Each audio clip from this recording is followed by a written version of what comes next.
Actualidad, espectáculos, negocios, deportes, todo en TV Radio Miami, la nueva televisión.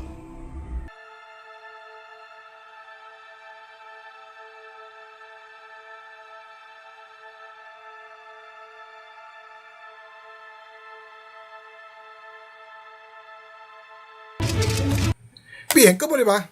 Aquí estamos, haciendo Portal Miami, programa que emitimos por TV Radio Miami en asociación estratégica con Radio Miami Internacional y todas las emisoras que generosamente toman esta transmisión. Volvemos al tema Venezuela, un tema que nos preocupa desde hace tiempo ya. La situación se agrava continuamente, los últimos acontecimientos ponen en evidencia un estado realmente quebrado, una situación que desborda toda apreciación que se pueda tener sobre una posible salida, por lo menos armoniosa. Aparentemente, estos acontecimientos de ayer, con la situación que generó el robo de un helicóptero que luego atacó a la Corte Suprema de Venezuela, produjo un desborde de parte de Nicolás Maduro, que evidenció toda su violencia, ¿no? Y toda su agresividad. Inclusive se dirigió al presidente Donald Trump, a quien también le dijo de las suyas. La situación está muy compleja. Vamos a hablar con Maybor Petit. Ella es una periodista especializada en el tema Venezuela, no porque lleve a Venezuela solamente en su corazón, sino también porque conoce todas las alternativas que acompañan esta verdadera tragedia que vive el pueblo venezolano. Ella se encuentra en Nueva York, debe hacer frío en Nueva York, imagino, aquí está lloviendo. ¿Cómo está el tiempo, Maybor, allí en Nueva York? Bueno, a pesar de que ya es el verano, tenemos unas temperaturas agradables de primavera. ¡Ay, qué bonito! Entonces la estás pasando muy bien. La estamos pasando muy rico acá. Sin embargo, estuve esta semana trabajando en Washington, D.C.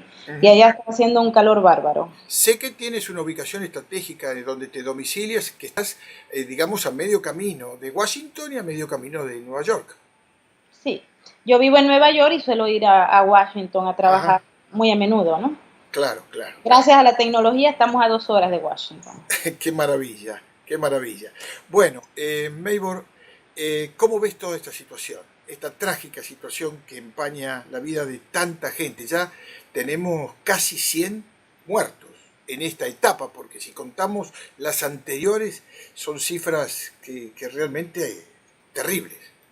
Sí, mira, Agustín, ciertamente la situación que vive Venezuela en los actuales momentos debería llamar la atención no solamente de la Organización de Estados Americanos, que ha ocupado espacios en sus agendas para discutir el tema a pesar de no haber tomado ninguna decisión al respecto, sino también de todos los organismos internacionales y los gobiernos de la región y del mundo, motivado a que el régimen de Nicolás Maduro ha llegado a los extremos de represión absoluta y a la ausencia de políticas económicas que permitan que la población venezolana tenga acceso a medicinas y alimentos. El problema número uno que vemos es el humano. En Venezuela los niños están muriendo de hambre, la población mayor está muriendo de hambre y por falta de medicinas, los enfermos de VIH están muriendo, están faltando a sus tratamientos. En Venezuela no hay medicinas, no hay comida, no hay agua saludable, no hay servicios y no hay esperanza. Lo que sí hay, Agustín, y eso es importante rescatarlo, es que aproximadamente el 85% de la población venezolana no está de acuerdo con que Nicolás Maduro termine el periodo para el cual fue electo, sino que quiere una salida inmediata de un gobierno que ha sido absolutamente nefasto y que ha sido incapaz de dar respuestas a la población, especialmente en unos momentos de aguda crisis económica. El gobierno de Nicolás Maduro no ha dado no solamente respuestas a la población, sino que ha actuado de manera represiva. Es un gobierno que ha rayado ya en lo dictatorial, ha tomado medidas autoritarias, ha violado la Constitución venezolana, todas las reglas, ha gobernado por decreto. Es decir, el sistema venezolano se percibe como una dictadura de carácter cívico-militar que reprime a la población porque tiene un porcentaje de popularidad muy bajo que no alcanza ni siquiera al 15% de la aceptación nacional.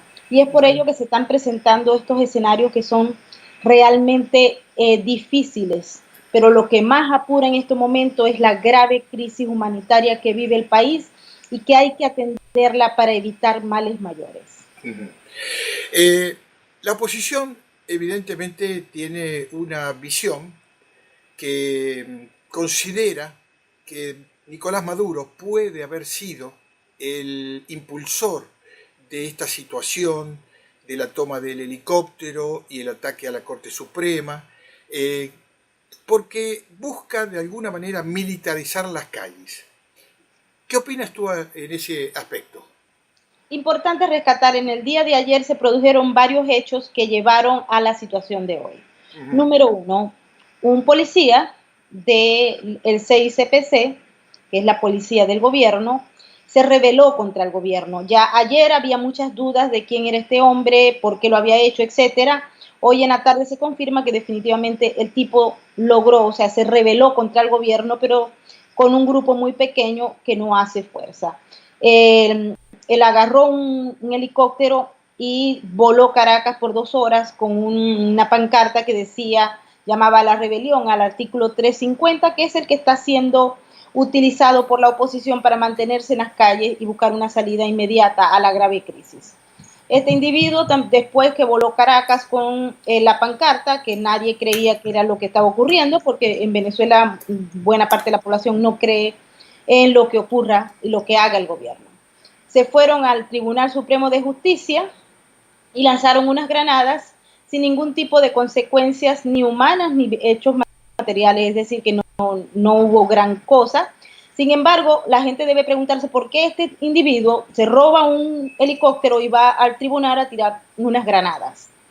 Ocurrió que el Tribunal Supremo de Justicia en el día de ayer, tomándose atribuciones que no le da la ley ni la Constitución, aprobó unas sentencias que eliminan la inmunidad parlamentaria de todos los diputados de la Asamblea Nacional y adicionalmente solicitó o prácticamente aprobó la transferencia de los poderes del Ministerio Público a el Defensor del Pueblo, cosa que es absolutamente inconstitucional, ilegal y que definitivamente no puede ser aceptado.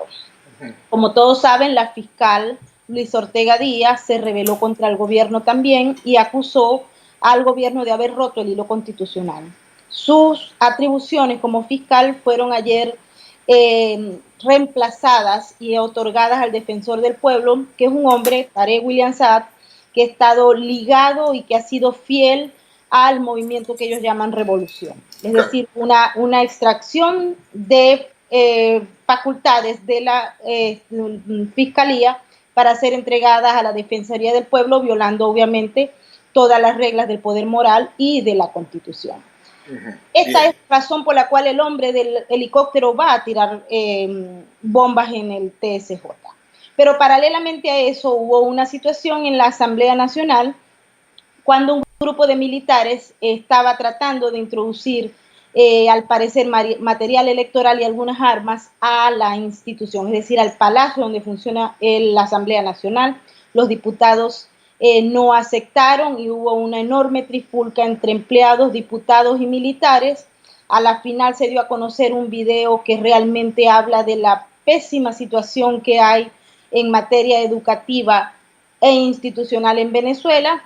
Un militar de muy bajo nivel increspó al presidente de la Asamblea Nacional, Julio Borges, y prácticamente le ordenó que se saliera. Es decir, en Venezuela están todos los poderes de cabeza, no existe una división como tal, como en los países donde hay democracia, y esto generó a partir de ese momento que muchos diputados, empleados y periodistas se quedaran secuestrados en la Asamblea Nacional por más de 6 horas. Todo esto ocurría a la vez, mientras la población permanecía en las calles tratando de sobrevivir a la aguda y brutal represión de los órganos de poder y de los órganos militares del gobierno. Es decir, teníamos para todo. En varias ciudades del país hubo nuevos arrestos, heridos y un chico que le tiraron una bomba lacrimógena en el pecho y casi muere. Todavía no sabemos si se va a salvar porque está en una condición muy grave. Es decir, y es un muchacho muy joven de 17 años. Lamentable, sí. Sí, es lamentable. Entonces tenemos un escenario, Agustín, en el que funcionan demasiados elementos a la vez.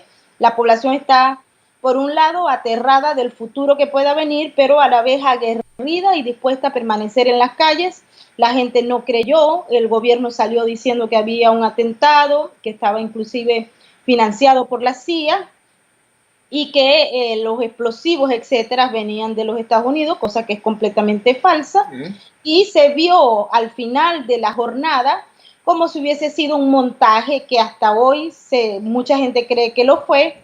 Lo que sí averiguamos hoy en la tarde es que este policía que se reveló ciertamente lo hizo, es decir, que él no quiso seguir en la línea de mando del CICPC y pues renunció y se declaró en rebeldía de acuerdo al artículo 350 de la Constitución. Hoy en día está desaparecido y el vicepresidente declaró hoy en la tarde que este individuo, además de ser terrorista, pues había robado un helicóptero. El helicóptero fue hallado en una zona montañosa cercana a Caracas. ¿Cómo ve la situación de la fiscal Ortega Díaz, que ahora no solo la quitaron de sus responsabilidades en el cargo, sino que le prohíben salir del país, le congelaron los bienes y tendrá que comparecer el próximo 4 de julio a una audiencia para determinar si va a ser enjuiciada? Pero ¿cómo ves la participación de ella en todo esto? Mira, en un principio, y esto hay que reconocerlo, la señora Luis Ortega Díaz permaneció aplegada al régimen por muchísimos años. Ella participó en el enjuiciamiento de Leopoldo López, lo consideró bien, hecho un buen trabajo, o sea, de manera objetiva por parte del Ministerio Público, y ha dejado pasar lo que han sido los grandes monstruos de la corrupción en Venezuela. Es decir, que esta señora tiene una enorme responsabilidad en todo el caos que vive actualmente el país y en el saqueo que se ha producido a las finanzas del Estado venezolano por parte de funcionarios militares, amigos y familiares de esos funcionarios. Es decir, el gran saqueo de Venezuela, ella tiene una responsabilidad porque ella no se dedicó ni a investigar ni a castigar al momento que tenía que hacerlo y eso se produjo en los primeros años del gobierno de Chávez hasta actualmente con el gobierno de Maduro. Su desgracia es que al final de este proceso que se está llevando a cabo, pareciera que hay una buena parte de los funcionarios que quieren salvar su pellejo a última hora y ella es una de estas.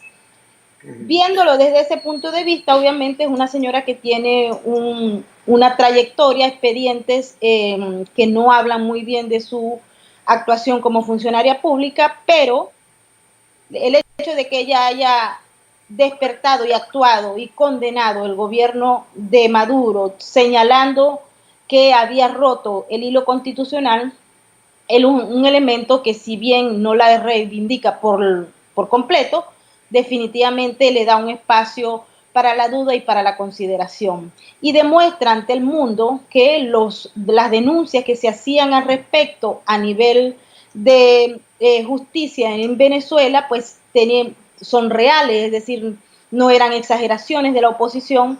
Esta señora va a ser enjuiciada, se solicitó inclusive que ella tiene insania mental y que inclusive está poseída por los demonios de la oposición, pero eso es una cucharada de la revolución y de la justicia chavista que los venezolanos lo han estado padeciendo a lo largo de 18 años y esta señora pues ahora luego de un mes de haberse rebelado contra el régimen de Nicolás Maduro va a probar por primera vez su primera cucharada.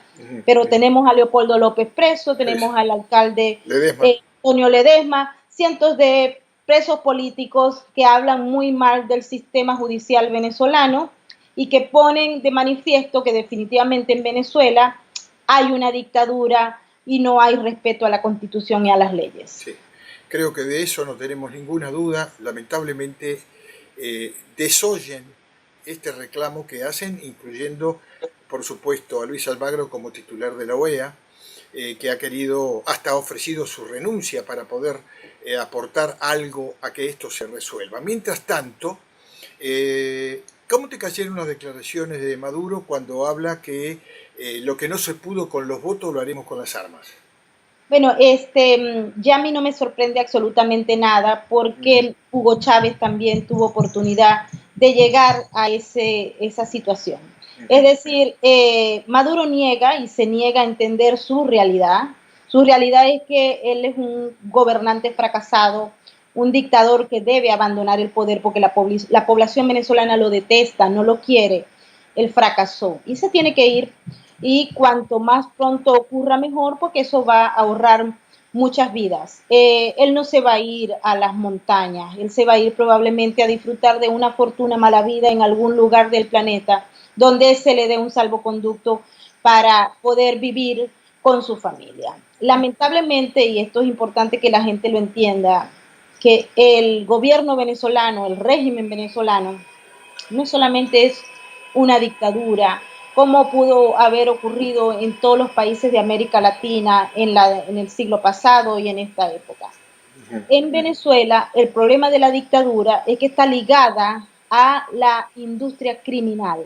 Es decir, las organizaciones criminales internacionales tienen presencia activa en el régimen de Nicolás Maduro, cosa que dificulta ciertamente la salida del proceso que se está viviendo, pero también deja claro que dentro del gobierno funcionan carteles de droga y elementos del terrorismo internacional que conviven con unas instituciones que fueron democráticas en una época y que hoy en día están absolutamente deterioradas y al servicio de un régimen que no conoce de ética ni de valores humanos. No, sin ninguna duda. Hay que recordar que por lo menos acá el vicepresidente venezolano Tarek El Aissami ha sido catalogado por el Departamento del Tesoro como un narcotraficante que además tiene vinculaciones con el terrorismo internacional. Estamos hablando que los sobrinos del presidente Nicolás Maduro fueron juzgados y hallados culpables de narcotráfico. Estamos hablando que el piloto de la primera dama está siendo juzgado en los Estados Unidos por narcotráfico. ¿Cómo crees que va a impactar cuando se concrete por parte de la Corte Suprema de la pena que le corresponde a los sobrinos? ¿Cómo va a impactar esto en Venezuela? Probablemente en el seno del gobierno venezolano. Mira, yo creo que el gobierno venezolano tiene tantos problemas que atender que tal vez este vaya a ser uno minúsculo. Es sorprendente cómo Nicolás Maduro y Cilia Flores han tratado de silenciar este tema en Venezuela. Yo cubrí particularmente el caso de los sobrinos de la pareja presidencial y he sido censurada en una gran cantidad de medios. Yo tengo un blog que ha sido hackeado en varias oportunidades, evitando que la población venezolana se entere qué es lo que está ocurriendo con los sobrinos, que inicialmente ellos negaron que tuvieran alguna relación familiar con ellos, y luego que se presentaran las evidencias, pues han tratado de evitar en la medida de lo posible que esto salga en los medios de comunicación, pero definitivamente cuando estos señores sean condenados, que está previsto para septiembre 12 y 13 acá en la ciudad de Nueva York, será tal vez la primera condena que en el punto de vista de la historia de Venezuela va a ocurrir a los familiares cercanos, es decir, estamos hablando del hijo criado por Nicolás Maduro y el sobrino. Estamos hablando de personas que corresponden al círculo íntimo familiar del presidente y la primera dama. Y hay que aclarar también que es que estos dos muchachos definitivamente no actuaron solos, forman parte de una organización criminal que funciona con el apego a los órganos del poder. Hay que recordar que estos muchachos tuvieron a su servicio miembros de la Fuerza Armada Nacional, utilizaban el hangar presidencial los aviones, claro, los Estados Unidos. Es decir, estamos hablando de una organización que se ampara en el Estado venezolano para ejecutar sus actividades criminales, y esto obviamente va a traer consecuencias muy negativas a lo largo. Estamos hablando de que Venezuela se acerca a un modelo de narcoestado cuyas consecuencias son difíciles de borrar en un futuro. Yo sé que te puede doler en lo más profundo del corazón, pero muchos me han dicho, y lo venimos escuchando desde hace muchos años, primero que a Venezuela esto no le iba a pasar. Lamentablemente le pasó. Ahora está viviendo las consecuencias, pero las consecuencias para muchos puede ser el mismo destino de Cuba. ¿Qué opinas? Mira, si nosotros nos descuidamos, si la gente se sale de las calles, si dejamos de denunciar lo que está ocurriendo y dejamos que Nicolás Maduro ponga en efecto su Asamblea Nacional Constituyente, creo que el camino va a ser mucho más difícil para recuperar el país. Porque la Asamblea Nacional Constituyente propuesta por Nicolás Maduro es prácticamente el camino más directo y más corto para convertir a Venezuela en una copia de Cuba.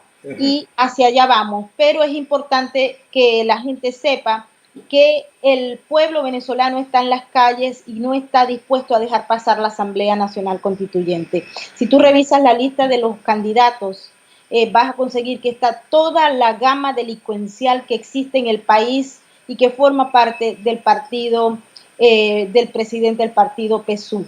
Es decir, sería la consagración del modelo cubano en Venezuela, y los venezolanos, los grupos opositores que están trabajando en la calle y los gobiernos internacionales que están impulsando el cambio y la salida van a evitar a toda costa que esto se produzca. Ojalá. Y si se produce y si se llega a imponer por la fuerza de las armas, es decir, por la complicidad de la Fuerza Armada Bolivariana venezolana, esa gobernabilidad que pretende Nicolás Maduro va a ser imposible, porque la historia ha demostrado que no es posible gobernar a un país donde el 90% rechaza a las autoridades porque son ineptas, corruptas y delincuentes. May, mucha gente me ha dicho, cuando yo defiendo la situación de Venezuela y motivo a que la gente tiene que apoyar y manifestar su desacuerdo con esta situación, me dicen: ¿cuántos ciudadanos tiene Venezuela? ¿Cuántos están en la calle protestando y arriesgando su vida? ¿Cuántos hay viendo programas de televisión, llenando los estadios, llenando los restaurantes, llenando los teatros, haciendo su vida como si nada pasara? Mira, hasta el momento no existen cifras que nos puedan señalar cuántos son cuántos. Lo que sí te puedo decir que no solamente en Venezuela, sino en muchos países donde se han presentado movimientos políticos y sociales que llevan a una transformación del país, por lo general no es toda la población la que sale a la calle, sino que es la minoría, pero valiente, que ocupa los primeros espacios para llevar la lucha de calle. Va a llegar un momento, Agustín, que más allá de esa necesidad de buscar espacios para la libertad, va a ser el hambre, la miseria, los estómagos con ruido, los que van a movilizar más y más a la gente, no a saquear comercio, sino a cambiar el gobierno. Porque el hambre en Venezuela crece en la misma medida en que crece en los grupos educados el hambre de libertad y el hambre de cambio. Así que en estos momentos hay mucha gente que critica y dice ciertamente que hay gente que está tratando de hacer una vida normal, pero esa vida normal no es posible en las actuales circunstancias que vive el país, sin duda, motivado, entre otras cosas, a que el aparato productivo está destruido por completo. En Venezuela no hay trabajo, en Venezuela no se produce absolutamente nada, y los que están viviendo viven tal vez en unas condiciones extremadamente limitadas. En Venezuela la gente no tiene libertad de salir a la calle, de pasear o de andar caminando por las calles libremente, porque adicional al amponato que convive en el gobierno está el amponato social, que es la delincuencia desatada que ha convertido a las principales ciudades venezolanas en las más peligrosas del mundo, tal cual como se reseñan en los índices internacionales, donde Caracas aparece prácticamente en los primeros lugares. Así es que tarde o temprano, como ocurrió en Alemania y como ha ocurrido en muchas sociedades donde se ha llevado la transformación por grupos de presión, en Venezuela va a recuperarse la democracia, de eso no tengo la menor duda, y tarde o temprano también la justicia internacional va a actuar, y todos esos delincuentes que hoy en día tienen el poder político en Venezuela van a pagar con cárcel. Se nos fue el tiempo, pero no puedo dejar de preguntarte, el destino de Leopoldo López, va atado al destino del gobierno de Maduro, pero que mientras dure el gobierno de Maduro, él seguirá en la cárcel. Ciertamente, ese es un punto de honor del régimen de Nicolás Maduro. No va a haber cambio en lo absoluto. Se han hecho todas las diligencias en todos los organismos internacionales, en todos los gobiernos amigos y enemigos de la libertad y la democracia, y no se ha logrado ningún cambio. Ya los venezolanos ni la oposición creen en los mecanismos de diálogo implementados por el gobierno. Para darte una primicia, aquí estuvo un enviado del gobierno de Nicolás Maduro la semana antepasada para tratar de dialogar con el gobierno de Donald Trump y se consiguieron una enorme negativa, pero llamó la atención que dentro de las propuestas que ellos traían estaba la de soltar a todos los presos políticos menos a Leopoldo López. Razón por la cual pues eso no está previsto. Una de las primeras opiniones que ofreció el presidente Donald Trump al llegar a la Casa Blanca fue justamente un apoyo irrestricto a Leopoldo López y a todos los presos políticos que algún día, sin duda alguna, van a ver su libertad. Dos cositas chiquititas, cortitas tienen que ser porque se nos fue el tiempo.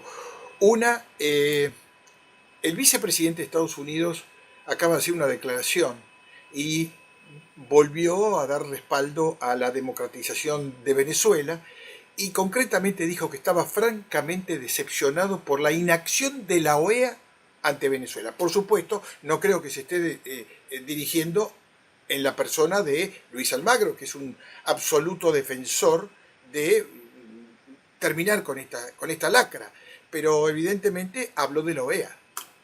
Sí, habló de la OEA porque los votos están amarrados, es decir, tenemos el problema de República Dominicana, de Haití y de las islas del Caribe, que tienen no solamente compromisos con CARICOM, con el gobierno de Venezuela por el petróleo y los subsidios, sino que también dentro de esos países que son amigos incondicionales de Venezuela, también funcionan lamentablemente las organizaciones criminales que hacen vida en Venezuela, incluyendo los carteles de la droga, que tienen espacios seguros para traspasar todos sus productos y toda su cocaína hacia los Estados Unidos. Por ahí es donde va a venir la presión, motivado a que esas islas también reciben apoyo monetario del gobierno de los Estados Unidos, y eso es lo que está en este momento en discusión. Bien. Mabel Petit, muchísimas gracias por estos minutos, realmente nos has enriquecido muchísimo con tus reflexiones, te felicitamos por tu tarea, esa tarea que estás desarrollando para defender la democratización de Venezuela, ojalá que se te dé todo, Venezuela lo merece y la gente que ha puesto su vida, que está a riesgo de perderla, logre este objetivo. Te agradezco mucho. Estamos a la orden, un gran abrazo. Que sigas muy bien. Mabel Petit, desde Nueva York, con todo su talento y con todo su conocimiento de una situación que realmente agobia a los que lo miramos de afuera. Imagínense la situación que viven los que están adentro. Hacemos la pausa y venimos enseguida. Sumamos más de 10 millones de suscriptores. Ahora también puedes vernos en Roku. Gracias por su apoyo. TV Radio Miami.